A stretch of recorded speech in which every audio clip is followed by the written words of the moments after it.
How to blur part of a video in CapCut Mobile. Let's get into it. Start by importing your footage into the app, then make sure you don't have anything selected and then come down to Effects at the bottom. Click into Video Effects, then click into the search bar and search for Gaussian Blur.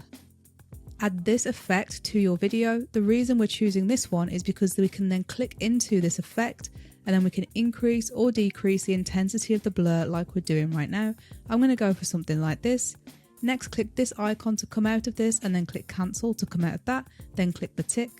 Next, make sure this blur goes to the edge of your clip to make sure it covers the whole clip, and then click out of the blur effect. Then click onto your video footage, come down to the tools at the bottom, and we want to look for duplicate. Click onto this icon to create a duplicate of this video.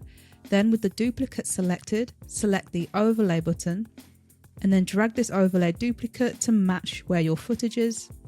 Next, click onto the overlay that we've just created and scroll right to the very end of the tools and you will see mask.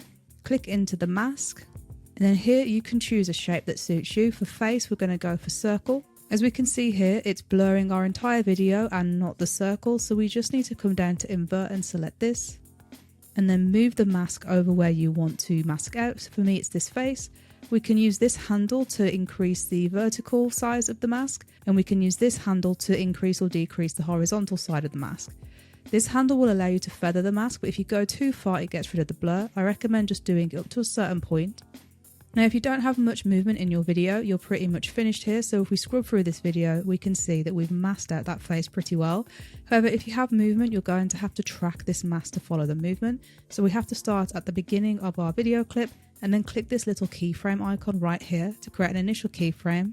Then start playing through your video and then move the mask wherever you have movement.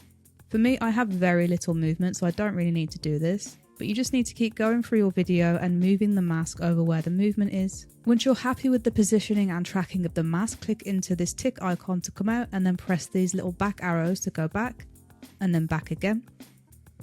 Now when we click play on this video, we can see that we've blurred out that face and that's all there is to it.